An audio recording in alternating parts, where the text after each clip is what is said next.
زیارت عاشورہ ویسے بھی پڑھتے ہوں گے، لیکن جتنے علماء کی سفارشات ہیں وہ روز عاشورہ سے لے کر چہلم تک زیارت عاشورہ 100 سلام اور 100 لان کے ساتھ۔ آپ صبح زیارت پڑھیں، ایک دفعہ بیٹھ کے نہیں پڑھ سکتے تو پورا دن ہاتھ میں تسبیح پکڑ لیں، 100 سلام ختم ہو جائیں، پھر 100 لان ختم ہو جائیں، اس کے بعد جو ہے وہ سجدہ کریں، یعنی اس کو عادت پڑے 2 رکعت نماز کے ساتھ۔ بہت مجرب عمل ہے زیارت عاشورہ، خوب یعنی کوئی ایسی چیز ہے، بڑے بڑے علماء عرفاء نے اپنے دنیا سے جانے کے بعد جب کسی کو عالم برزخ میں موجود ہوئے دیکھا تو تاکید کی ہے کہ اس مقام پر میں زیارت عاشورہ کی وجہ سے پہنچا ہوں۔ یعنی کوئی ایسا معاملہ ہے جسے میں اس طرح محسوس نہیں کر سکتا۔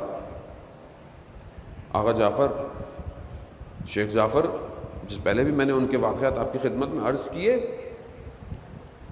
شخص کہتا ہے میں ان کے پاس گیا، میں نے دیکھا کہ بڑی ایک مغموم سی حالت میں ہے، کیفیت میں ہے، مجلس میں جانا چاہ رہے ہیں لیکن بتا رہے ہیں کہ میں ایک دفعہ بہت شدید مریض ہو گیا، روز عاشورہ کا دن تھا، شدید اتنا کہ میں بستر سے نہیں اٹھ سکتا تھا۔ اور روز عاشورہ کس کا دل چاہتا ہے کہ وہ گھر میں بیٹھے یا بستر پر، چاہتا ہے کہ اس طریقے سے مجلس میں شرکت ہو، جو کر سکتا ہے۔ کہا میں وہیں حضرت علی اصغر سے متصل ہوا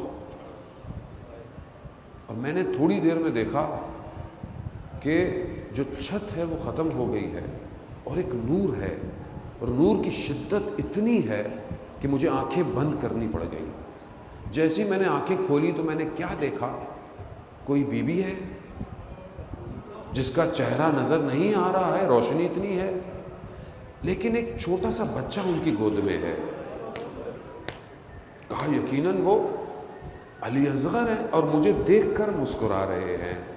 کہا کچھ دیر تک میں ان کو دیکھتا رہا اور اس کے بعد یہ سب ختم ہو گیا۔ کہا میں آج جتنے بھی بڑے مقام پر پہنچا ہوں وہ علی اصغر کی وجہ سے ہے۔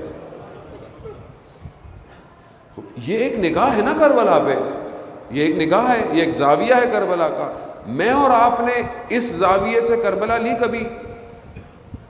میں اور آپ نے اپنے اندر کے وجود کے تحول کے لیے، تبدیلی کے لیے، انقلاب کے لیے اپنے اندر کے کربلا سے کنیکٹ ہوا، کربلا سے اپنے آپ کو جوڑا؟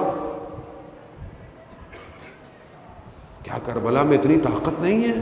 کربلا میں بہت بڑی طاقت ہے، یہاں تک پہنچنا ضروری ہے۔ جب تک ہم ان اصحاب کی، امام حسین کے معرفت نہیں لیں گے کہ یہ کون تھے، ان کی کیا خصوصیات تھیں، کیا چیزیں تھیں کہ ان کو زمانہ روک نہیں پایا، نہیں روک پایا، اور یہ اتنے روشن ہو گئے۔ دشمن نے کیا کیا؟ دشمن نے کیا کہ ان کو کربلا میں ختم کر دیں، دبا دیں، سب کچھ کر دیں۔ گھوڑوں کی ٹاپوں نے پسلیوں کو توڑ دیا، تیر سینوں میں جکڑ گئے، جا کر خیمے جل گئے، مگر یہ دشمن کر رہا تھا، مگر اسے نہیں پتا تھا کہ یہ تیر نہیں سینوں میں جکڑیں گے، یہ سینے ہیں جنہوں نے تیروں کو توڑا ہے۔ یہ خیمے نہیں جلائے ہیں، یہ جلے ہوئے خیمے ہیں جو بشریت کو روشنی دیں گے۔